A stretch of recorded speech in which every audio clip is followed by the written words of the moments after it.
Olá, boa noite, bom dia. Sou Fernando Gaebner, sou jornalista e formado na área de filosofia. O que eu vou tratar agora é o papel do homem na sociedade. Então é o seguinte, vamos começar. Vamos dizer, senta que ela vem história. Na pré-história, a sociedade ainda não estava nem sequer organizada num processo ideal. As sociedades elas foram se desenvolvendo através de grupos. Esses pequenos grupos, que não eram nômades, se constituíam em clãs, em famílias. Mais tarde, algumas se consolidaram num espaço territorial, através do sedentarismo. E outras não fizeram esse processo. Se utilizaram dessas sociedades sedentárias, que se tornaram as sociedades agrárias, através do plantio, do cultivo, daí que vem a palavra cultura. E essas sociedades que não se sedentarizaram continuaram sendo sociedades, como se diz na sociologia, as sociedades, através do nomandismo, sociedades coletoras. E a questão biológica dessa organização, como não havia uma cultura mais idealizada, que fugisse dos parâmetros naturais, se estabeleceu com o homem sendo provedor, organizador, o homem como fornecedor de matéria-prima, de recursos de subsistência para o seu clã, sua família, mais tarde o seu grupo, que hoje pode ser entendido como aldeia, ou tribo, e que mais tarde algumas se desenvolveram para formar as primeiras cidades-estados, na Suméria, na Babilônia, no Egito, antes de se tornar um império, na Grécia, antes de se tornar um reino, Roma, antes de se tornar império. Então, o homem teve um papel fundamental como patrono. E não era qualquer homem. Era o mais capaz, mais forte, mais articulado com a sociedade.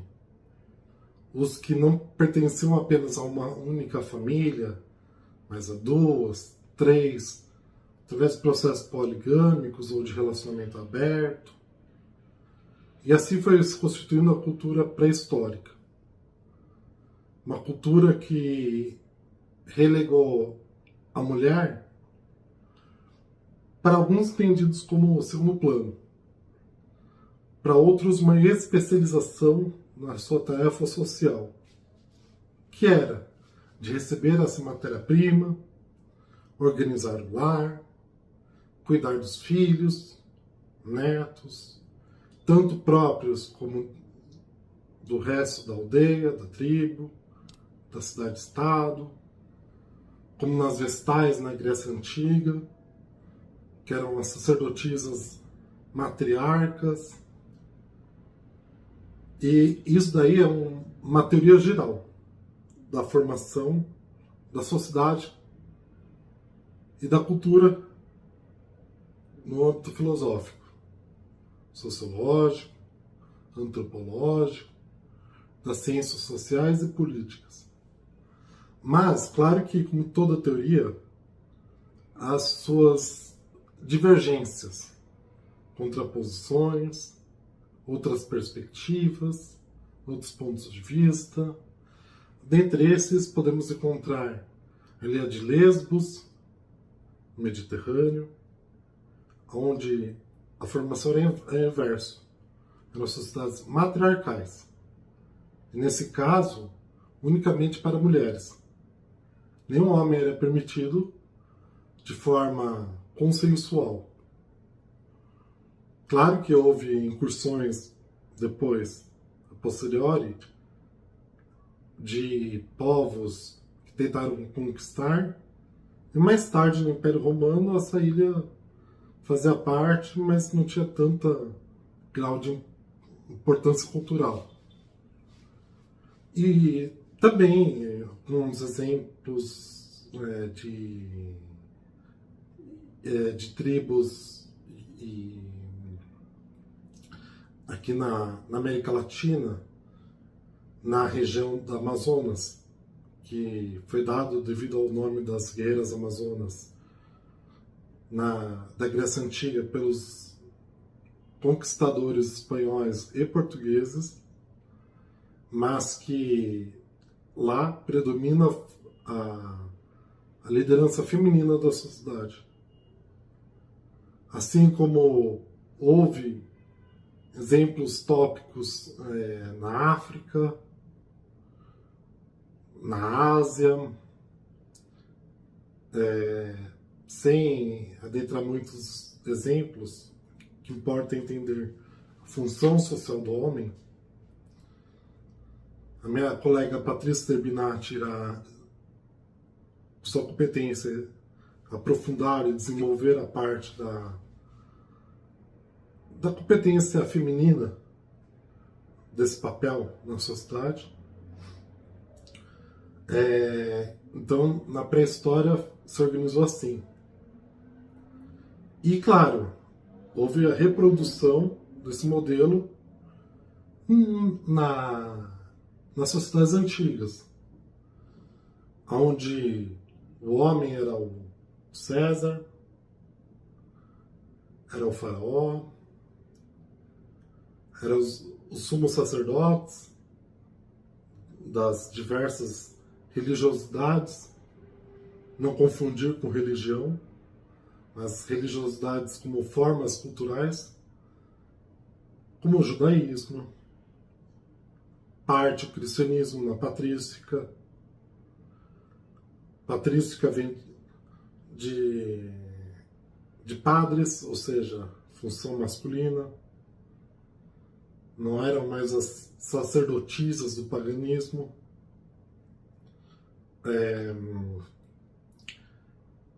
Do islamismo, mais tarde, na região do Oriente Médio, atual Ásia Ocidental.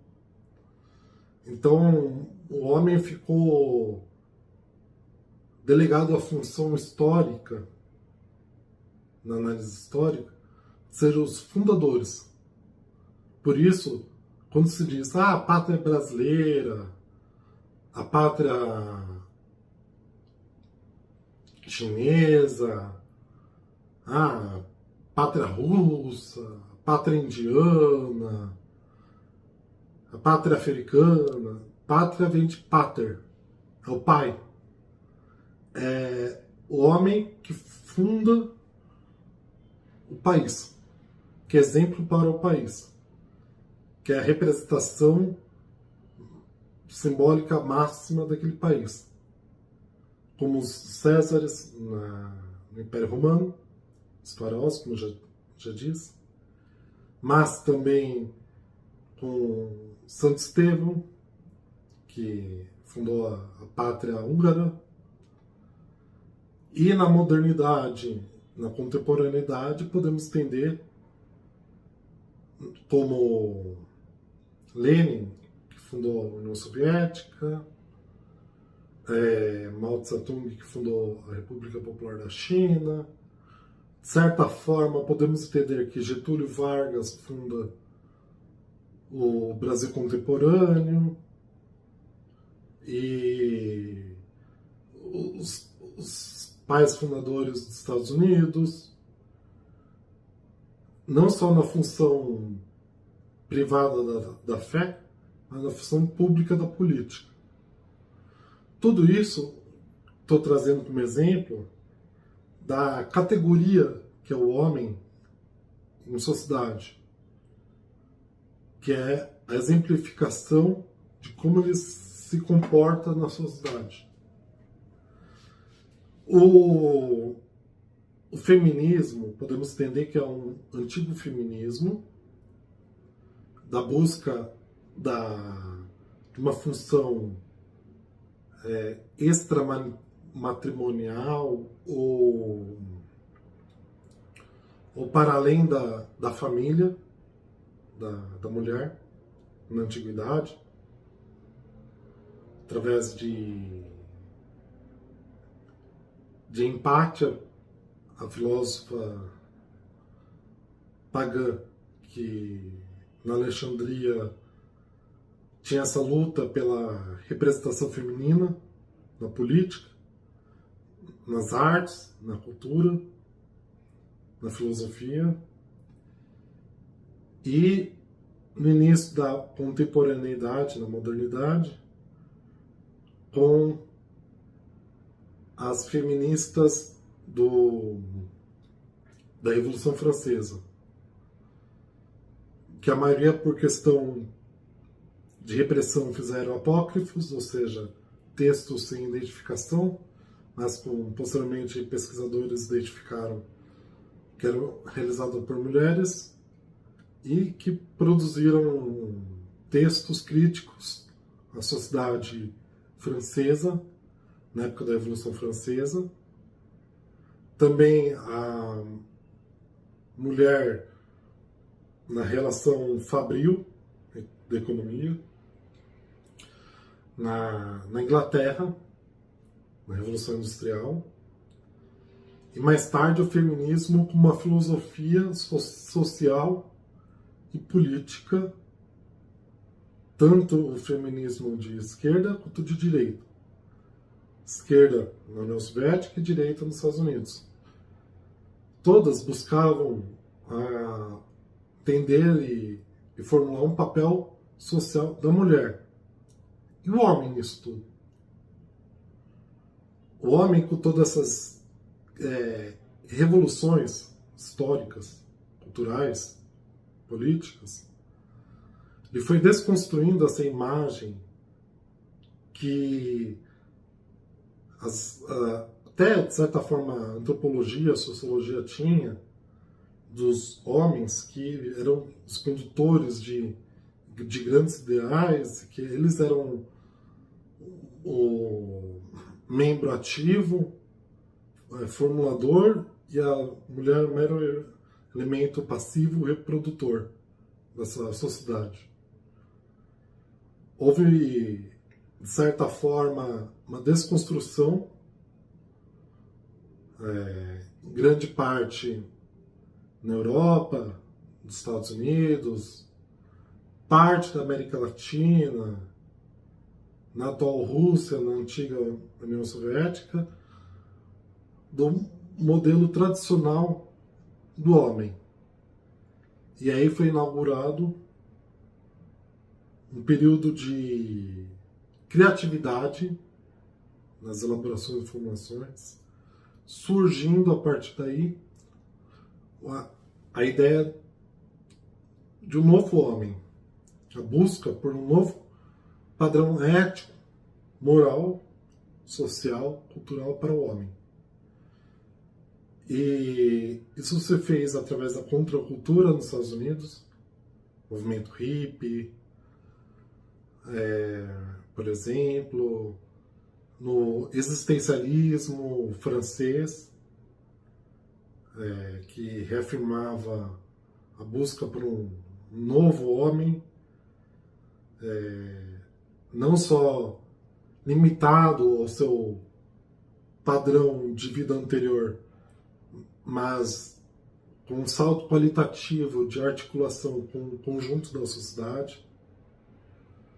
E também a busca na Ásia, por exemplo, por uma maior representação feminina na sociedade, e a reinterpretação do papel masculino. Lá na Ásia também tinha padrão até divino do homem, e a mulher de uma forma profana, terrena, através dos imperadores da China, que eram eleitos pelo céu, através do mandato divino, celeste, através do caráter divino do imperador japonês, mas tudo isso com o fim do Império Chinês e japonês, com a vinda da República Chinesa e o pós-guerra no Japão, também se reformulou a relação social entre o homem e a mulher. De certa forma ocidentalizando, mas de certa forma não uma ocidentalização simples, mas abrindo novas perspectivas. E aí que podemos encontrar o homem geek, o homem nerd, o homem otaku, no caso japonês, e que também se tornou um exemplo para os homens chineses, coreanos, e no caso das mulheres, sua participação, sua busca pelo protagonismo, começou, no caso, através da linguagem. A linguagem era tão patriarcal e, de certa forma, criada pelos homens, que as mulheres no Japão, na época de 700, se utilizavam do kanji, que é a escrita chinesa, que também é a base da escrita japonesa. A primeira formação própria de uma linguagem, no caso japonês, foi com hiragana, que eram as mulheres cortesãs e da corte, que elaboraram uma linguagem própria. E por que eu trouxe esse caso da linguagem? E repensando no caso da conjuntura da cultura mundial. Porque a própria linguagem, ela já impregna a relação de gênero. A própria linguagem já traz o caráter ativo e passivo da relação. Como, por exemplo, o homem ativo, mulher passiva. Nesse caso, a linguagem que as mulheres lá no Japão elaboraram é uma linguagem neutra. Tem homem e mulher. Podia se pensar, mas podia ser uma revanche, uma crítica, uma vingança, pensando em inverter a relação. Mas se invertesse a relação, permaneceria no paradigma. Que o paradigma, por exemplo, hoje é a contracultura. A contracultura da década de 60, 70, só se manteve na contracultura. Mas não houve a questão de repensar a cultura. Eu trago esse simbolismo da linguagem porque é necessário repensar essa relação linguística. Por exemplo, pensando no caso da linguagem, temos a tradição filosófica do feminismo. Mas será que é uma tradição filosófica do machismo? O que é o machismo? Ao questionarmos o machismo, não estamos impondo o feminismo, de certa forma, a quebrar esse equilíbrio na sociedade? Que uma coisa é o gênero, outra coisa é o sexo. O sexo nós nascemos biologicamente como um fato biológico, um acontecimento biológico. O gênero, nós podemos ser masculinos, femininos, transexuais e uma série de outras gamas que nossa criatividade e filosofia, cultura, religião, pode ser capaz de elaborar infinitas possibilidades. Uma variação entre o 100% homem, homem, 100% mulher, mulher. E que vai além. E é justamente essa proposta filosófica que trago nessa relação para se pensar: é necessário apenas combater o machismo? Ou o feminismo não pode se tornar um fenômeno repressor? Sei que alguns podem dizer: mas você não tem critério de responsabilidade porque não tem um lugar de fala. O lugar de fala é aquele lugar que a mulher melhor representa a si mesma do que o homem. Assim como o homem também pode representar melhor a si mesmo em relação à mulher. A questão é pensarmos no futuro. A juventude de hoje será a cultura do amanhã. Quem fará isso é a educação. E uma educação, ela pode ser uma educação tradicional ou progressista. Ou meio tradicional, meio progressista. Uma educação mantenedora ou criativa. Uma educação que fecha a sociedade ou que abre a sociedade. O que eu digo abrir ou fechar a sociedade? Porque nesse caso nós estamos tratando da continuidade da espécie. Relação de equilíbrio entre os sexos e gêneros, sexos entre os membros da sociedade e os gêneros, ou seja, o fator cultural, é responsável pela continuidade da espécie. E é pouco explorado no debate público essa relação de continuidade da espécie. Sim, tem a questão do aborto, uma questão ampla, no caso da mulher. E também, no caso do homem, tem a questão da castração. Mas é necessário chegar nesse ponto?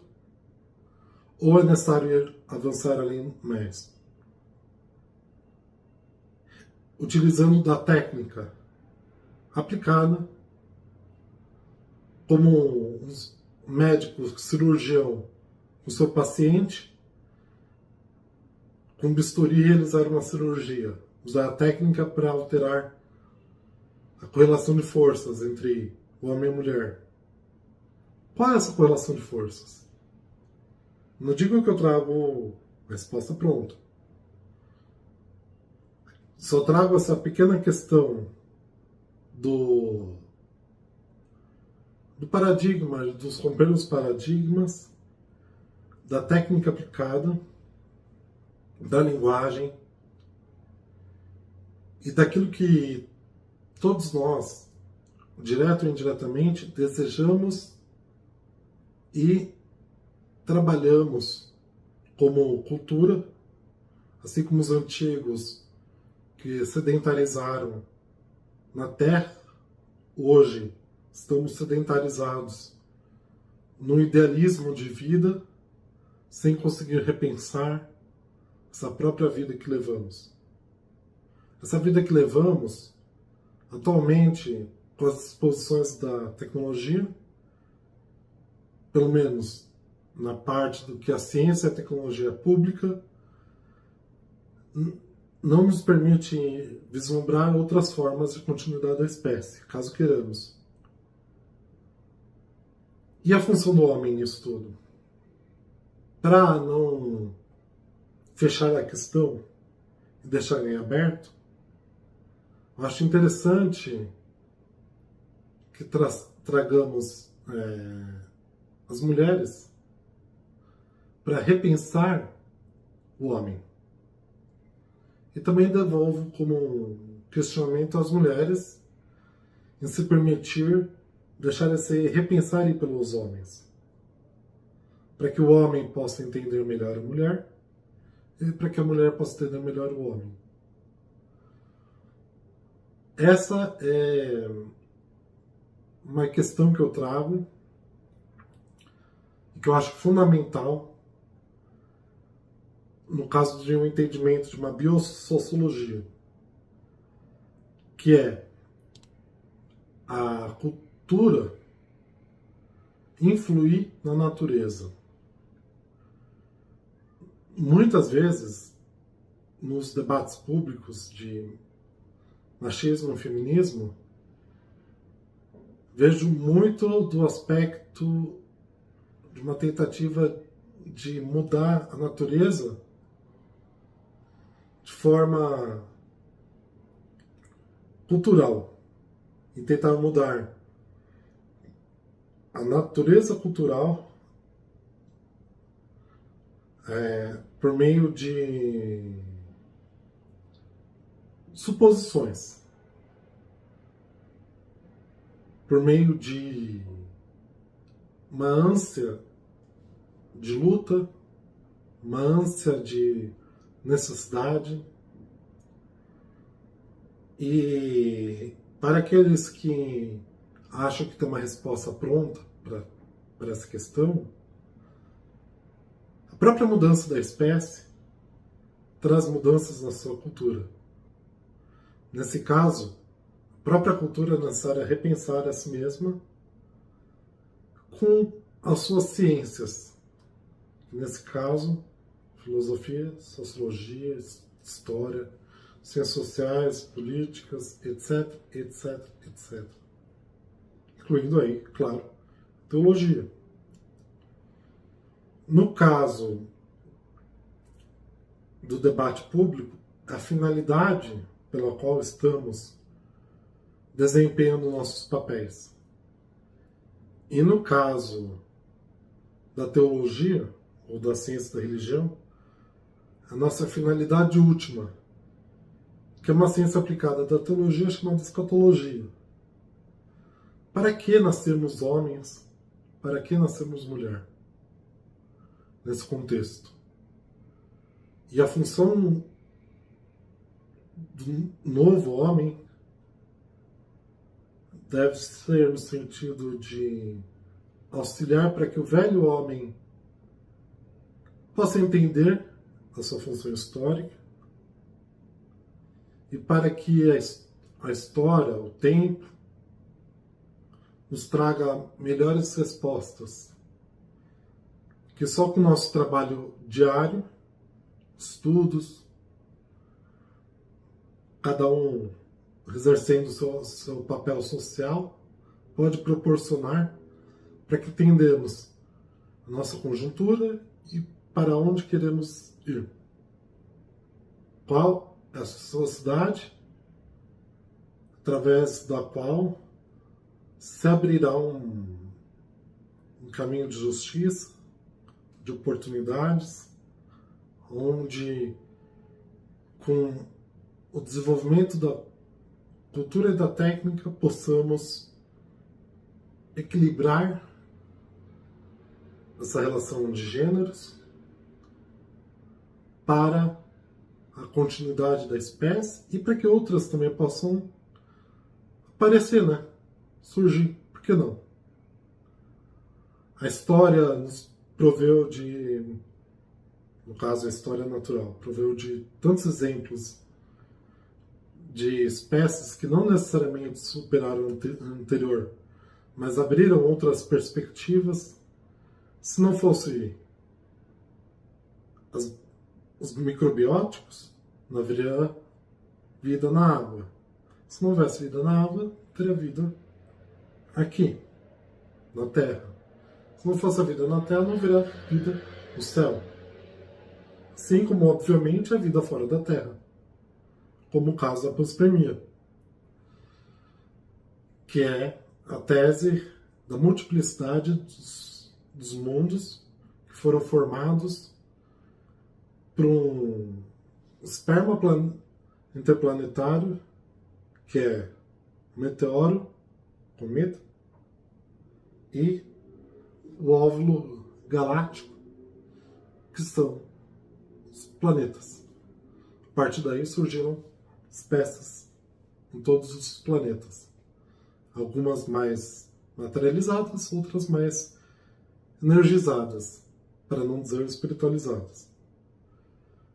E essa relação dual, para que possamos assumir nossa função última, nossa escatologia, deve ser a integração do ser, superar a humanidade, superar a natureza, a cultura, para sermos integralmente nós, enquanto pessoas. Sei que esse assunto é muito pouco explorado. No debate público é explorado o aspecto mais político, mas o aspecto mais filosófico, esotérico e científico, no debate público não está explorado. Por isso achei interessante sair um pouco do paradigma comum para trazer essas outras perspectivas, outros pontos de vista, para que assim possamos abrir o debate e auxiliar no desenvolvimento desse conhecimento que é tão pouco explorado, mas tão necessário. Muito obrigado.